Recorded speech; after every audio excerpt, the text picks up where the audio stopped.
Good Thursday morning. I'm using the Sony HDR SR12 camera here to get you some close-ups of the probe. Yes, I've started the probe. This here is a drill press vise. This thing is older than most of my YouTube viewers. I bought this in 1968 from a place called Railroad Salvage. And I've had it for many years. I use it on my drill press, but when I bought this, I didn't own a drill press. I didn't pay all that much for it, and it's a handy vise. I can't do it with holding the camera too, but you can normally pull this right out, and then you can crank it in.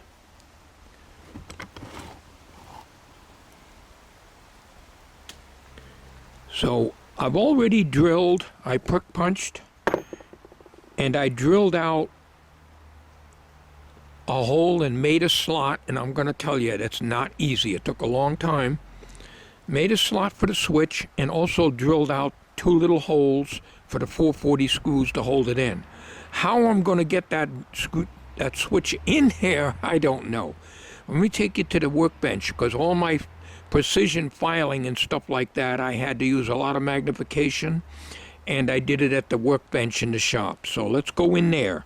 All the major drilling has been done off camera. Matter of fact, most all of this is going to be done off camera, and I'll just give you a step-by-step view of this. So let's go into the shop. All right, it took me a long time to get that hole in the center to be perfectly square. I use this set of files, and I believe Morslack or Doug told me about these, and it's the first time I've used them. So it worked out really well, but very time-consuming. I drilled a hole here. I don't recall what size it is. I just took a drill bit that was the thickness of this, and I think it's 0.149 inches with my Harbor Freight micrometer, digital micrometer. I have two of these. I have a longer one, and then I have this. And it works very well. And then I took a drill bit and matched it up to it. And I drilled a hole in the where I wanted the switch to be. Okay? Then I found I had to make the hole a little wider. So you always start small, because if you make it too big, it's no good. So I used a little bit larger drill bit and got it drilled out, and then used a rat tail file, which I have in the shop, to do the bulk of the filing, and then squared the ends off with that set of files that I showed you. Then I drilled two holes with an 1/8 inch bit. I started out with a much smaller bit, after prick punching them first, of course. And the tape that's on here is to protect the tube when it's in the drill press vise. Now, I could have done this with the drill press, but I figured if I lined them up very carefully under magnification, I would be able to get the thing in line. And it took me a lot of trial and error, very carefully, making sure that when I put this switch down in here, well, trying to do a John here. Hello, John. That you got it in the right position so that when the switch is thrown to the opposite side, you got to make sure that when you hold this switch in here, like this, you establish your starting point, and that hole lines right up, and the other one lines right up with it. So I think this will work out quite well. The problem's going to be I'm going to have to wire this switch because it's very, very small contacts with some wire on the switch, and then bring the switch inside the tube.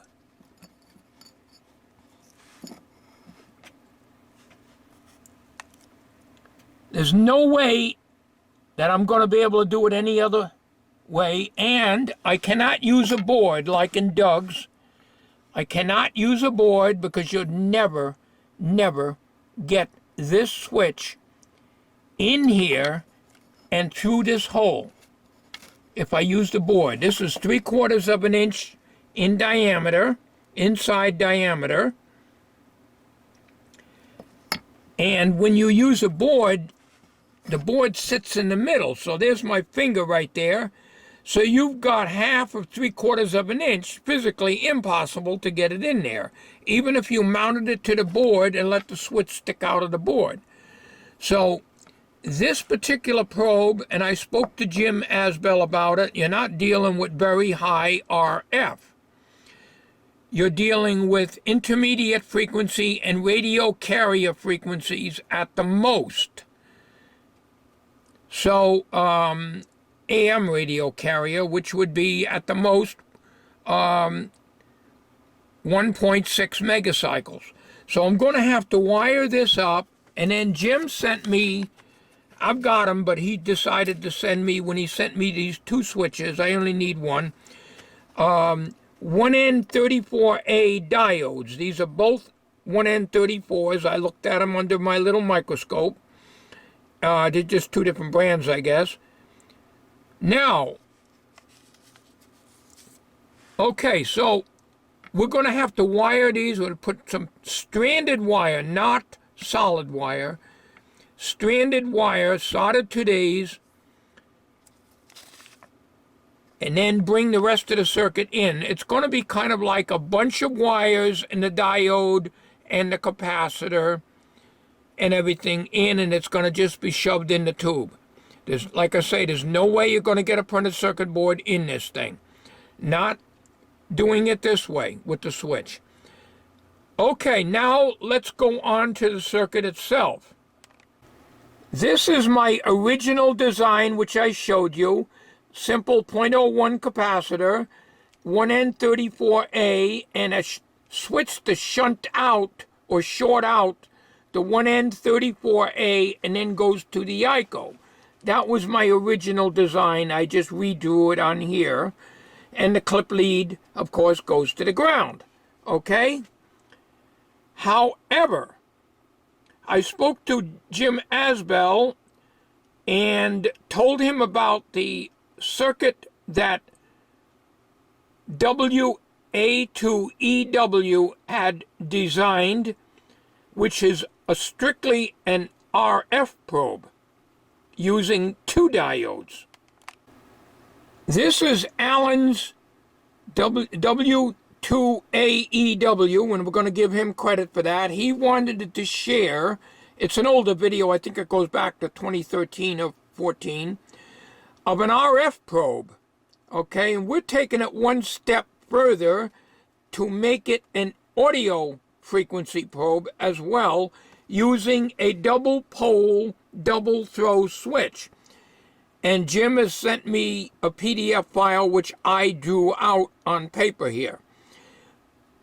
The RF probe section is Allen's design, which he posted on his website, and he did not make a PDF file of it. So he basically said, just pause the video and draw it out or copy it, whatever. So I'm sure there's not a problem with Allen having me post his diagram. This is his circuit, which I simply redrew from Jim's design, and the only thing Jim added to it is the audio frequency part of the probe, which is the top part marked audio frequency. And we're still using a 001, or they like to use 1 nanofarad. I like the old terminology, 0.001, but it's the same thing. He uses 2 diodes, and Jim agrees, you get the full cycle, both negative and positive, of the RF signal, and it's a much better design than what I had and ICO originally used. So this is the circuit we're going to try to shove into that RF probe housing. Good luck trying to do that. I don't have any perf boards. I might be able to just use a piece of cardboard or something. But I think what I'm going to do is to just wire it up like this. And the center position of the double pole double throw switch will take the 0.001 capacitor from your probe tip, goes to the slider, I say slider, the part that throws over, okay, the throw over part of your switch right here, goes to the RF or the AF section, and the other part that goes to the ICO BNC connector that's connected to the end of my probe and goes to the ICO will go from the RF to the AF, which is this part here that I've already made. So the throw part of the switch will go to the center of the BNC. The ground, of course, will pass through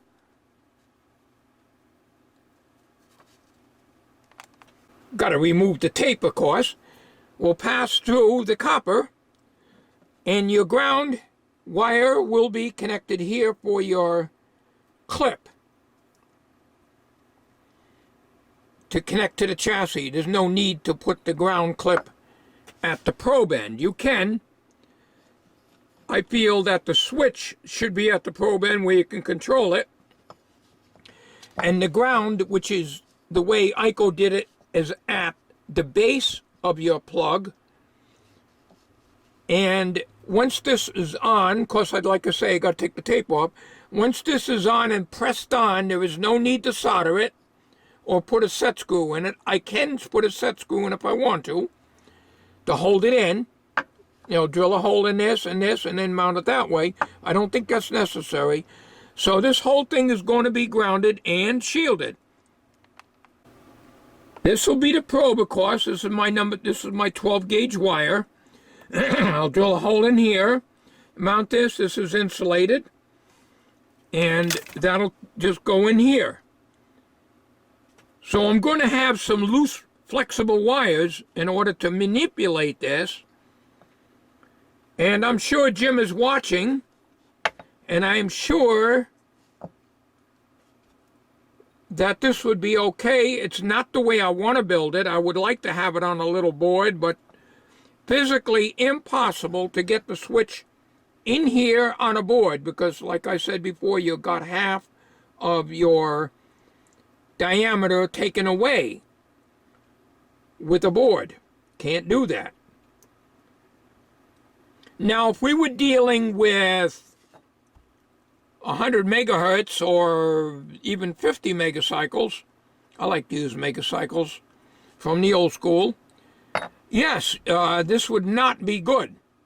Having this switch with wires coming out, probably all bunched up in the probe here some way because, you know, that's the way I can't work any other way.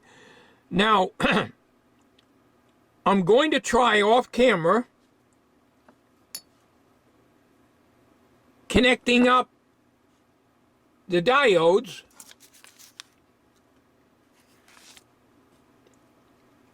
and the 001 capacitor, of which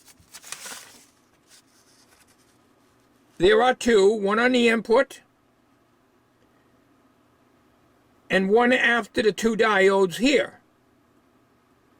And then you got a 10K resistor. Now this is Allen's design, W2 AEW, so I want to give Alan credit for that, because when he made that video, he wanted people to copy it, because he had mentioned that in his video, so I don't think there's any problem with that. But I want to give Alan credit. I also want to give Jim Asbell credit for designing the switch and how to switch it out, because I had a mental block, which I get quite often, and figuring how the heck am I going to isolate the RF part from the needed AF part of the probe when I need to switch it over. Because if I wasn't able to figure that out, I would have to make two of these, one for audio frequency and one for RF, and I didn't want to do that. So this is the back end of the very small switch that Jim Asbell has sent me, the double pole, double throw. And as you can see here, I just stuck the end cap on with the BNC. So I got to try to work this after I wire this up. You cannot do it when it's in there. It's physically impossible to get in there and solder the necessary connections on here. So I'm going to have to do all that, and then with the wires coming out of it, and I'll try to keep them as short as possible to bring them inside here.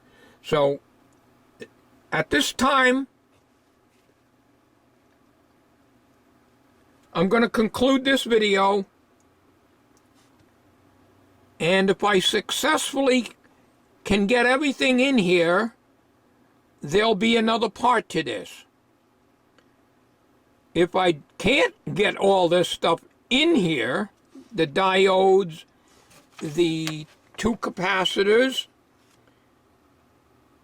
and the 10K resistor,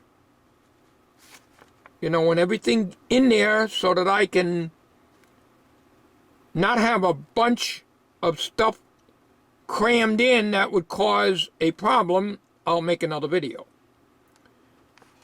So that concludes this video for the probe. We're not even going to call it part 1, part 2. We're just going to call it AF RF probe. And this is kind of like a show and tell, and I'll show as I go along.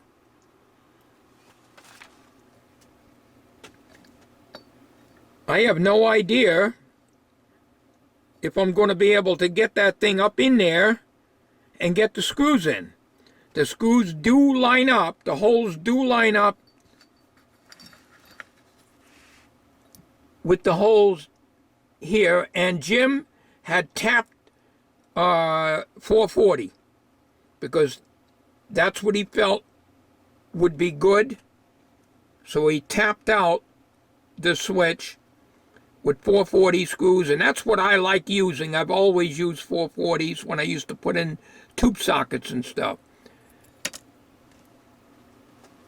But, where are you here?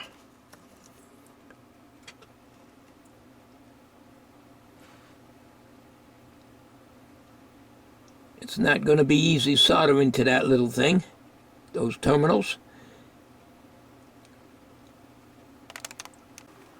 So this is the circuit we're going to work with, instead of the one that I was going to use, which only contained one diode. I think Alan's design is far superior. His video, if you want to, if I think of it, I'll put a link to it. I follow Alan quite a bit on his basic, getting back to basics. I like his videos, but I get lost when he gets into the high-tech stuff and stuff that I really don't actually need. But he also has some good tutorials on how to operate an oscilloscope and stuff.